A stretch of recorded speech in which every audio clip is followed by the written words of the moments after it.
Good morning. It looks like we've lost the music again. This is Sally Morgan, physical therapist, craniosacral therapist, and Tellington T-Touch practitioner for animals and people. This is Tristan. He's a Corgi, and we're here for an episode of Conversations with a Corgi. We have returned to the frozen 20-degree weather of the north in Massachusetts, but it was 50 for a few days, and we had some good walks with the baby Corgi. So today I want to talk about the idea of the ripples that we make in the world and how that influences our dogs and the people around us and in fact our very lives.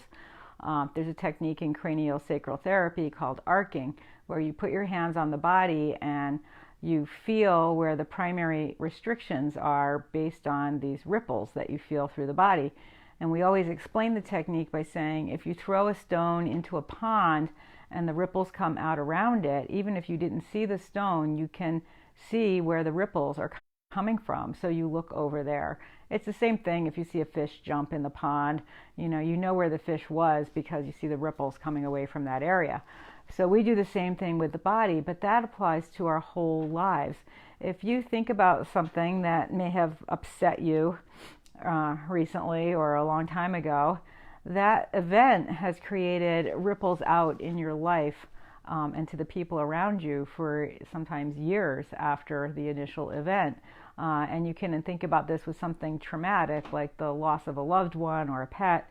Do you ever get another pet? Can you ever get that same kind of pet? These are the kinds of things that go through your mind in this ripple effect. But even on a daily basis, you can look at things like right now with this coronavirus. I have a few people I know that are in full-on panic, buying tons of food, stocking up on dried things so they can stay in their homes for months and eat without having to worry, looking for masks, all this panic. But if you can just stay in a non-panicked mode, just stay in yourself, pay attention to your breathing, come back to who you are, the safety in your world right now, and connect with that, then you won't raise your level of anxiety and create these ripples around you. My panicked friends, and there's a couple of them, have gotten me so that I'm like slightly concerned when I wasn't. I'm thinking, I have a month of dog food. Do I need to go out and get some more or make sure that it's getting delivered? Do I have enough whatever that I need? I wouldn't have even considered this stuff if I wasn't around these panicked people. So you can think about the ripples in your own life and what you create around you. I'm sure all of us have been in situations at work where one person's anxiety about something gets the whole staff going, and then you're all just not producing or working very well. And that affects our animals too. If you're, like my friend has a dog, and one of the ones who's in a panic, and the dog has, it's a very sensitive dog. She's on, a good diet and all that, but it's a little like apricot colored poodle mix. And she started to get itchy and eyes watery and stuff from the stress of being around my panicked friend. And of course that dog is going to go out in the world when she takes her for a walk, and her stress level's already up. She's going to be more anxious around the other dog. She could, get involved in a dog fight with a dog she doesn't know.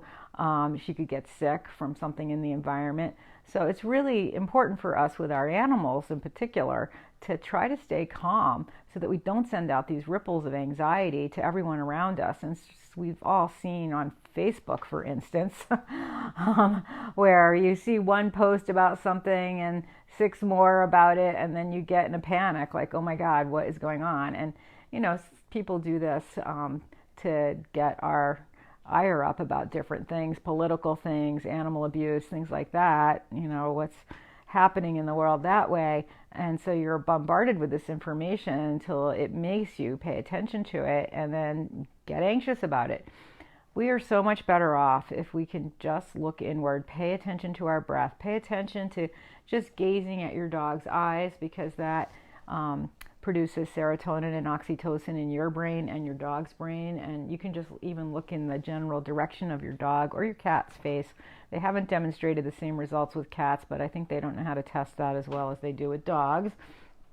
So that could be the discrepancy. And certainly with horses, they haven't tested this at all, but I know when I used to just sit in the stall with my horse while he was eating and gaze at him, I felt great, and so did he. So you can do this with your dog, and it just brings you back to your center, and it calms you down so that the ripples you send out are of love and gratitude instead of panic and alarm. And it's so important to do this in our daily lives. You know, when you're in the grocery store or driving in traffic, for instance, that's a situation where the traffic can cause anxiety because now you're worried about being late. And I found it so interesting. When I was in yoga school, we had a morning where quite a few people were coming in late. Now, when you start yoga school, you're getting up at like 5 or earlier in the morning to do yoga first thing, because that's what a lot of people like to do. Not me. But, and they do that before they eat breakfast and have coffee or anything. Again, not my cup of tea, because I have to have tea first thing in the morning. So I had to wake up extra early. But one day, a lot of people were late. It was getting on in our training, and we had a big discussion about it. First formally, informally, and then formally. And what people were reporting, because a lot of them were prior yoga teachers, and they were doing this training as a way of expanding their practice. People were late all the time when they wanted to go to yoga. They had so much anxiety. Their students were late. Some people who were real disciplinarians had, things that would happen to you if you were late for their yoga class. But it seemed like every person there said, I'm always running late for yoga. If I get there on time, I've had to stress out the whole prior hour to get there. And, getting there on time, let's say your class starts at 3, getting there on time may be 2:30 for you, or quarter of, or 5 of, whatever it is. But no matter how much planning you made, for the time that you wanted to arrive, people were arriving late. And I found that so interesting. I'm like, these yoga people, they should be more calm and not have this stress. And even after years of experience teaching yoga, people had a significant amount of anxiety about their quality as a yoga instructor. And would people keep coming to class? And how can I make this interesting? And how can I make this so it's not too hard or not too easy? They had all these things going on in their head, which created a stress level, which made them not breathe and stay calm and stay centered in themselves, exactly what they needed to be doing. And they know how to do so well. And they were helping other people do that. And they were ending up being late. And I have to say, when I first started teaching yoga, I had to be at this library in town that's near this really big, busy set of lights, and there's like 3 or 4 other lights to get to that light. And I was experiencing being late every time, it wasn't like I was walking in 20 minutes after the class started, but I wasn't there as early as I wanted to be. And maybe that's part of it. Maybe we don't need to show up as early as we think we do, and the world is telling us that. But again, get back to that idea of what ripples are you sending out in the world, and they're coming back to you. I don't think anybody's late going somewhere after a yoga class. We're all calm, we're relaxed, we don't care if we get a red light, because you get a minute to breathe and settle in your body before you go through the light. But going to yoga class seemed to be really hard. So I thought how ironic it was that this group of people who knows better and knows how to change things were struggling with this idea. So practice it in your life in small ways, not sending out ripples of panic, but sending out ripples of love and gratitude. And it is so easy to just take a minute and say things out loud or to yourself that you're grateful for. Everyone listening to this is grateful for every animal they've ever known in their life. And if you just start thinking about them and making a list in your head of all of those animals, you will calm down, and you will send calmness into the world, and we'll make the whole world a better place if we can all do that. So that's our thought for today. Everybody have a great day. I don't know when I'll be back. I have a lot going on. I have clients today. I'll probably getting a little late running for them, as a matter of fact. And I have a dog show coming up next weekend on Saturday.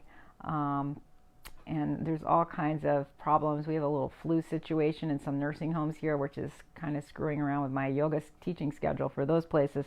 So I don't know when I'll be back. I will try to come back this weekend, but I don't know. I can't predict. And we don't have any music, because even though it says it has a full charge on the battery, it doesn't seem to want to play. iPhones, that one's a 4S, and they're kind of trying to cut off all support services to those phones. So I need to record the recording onto this phone that I'm talking to you on, and then get the 11. I'm getting an 11. You'll see me in like beautiful new color and light that you never have seen before. You might be able to see the backyard. There was a deer out there this morning. You might even still be there. So Anyway, we'll see you in a couple of days. Everybody, try to think about being calm and grateful and sending love into the world, because that's what will come back to you. Thanks for joining us.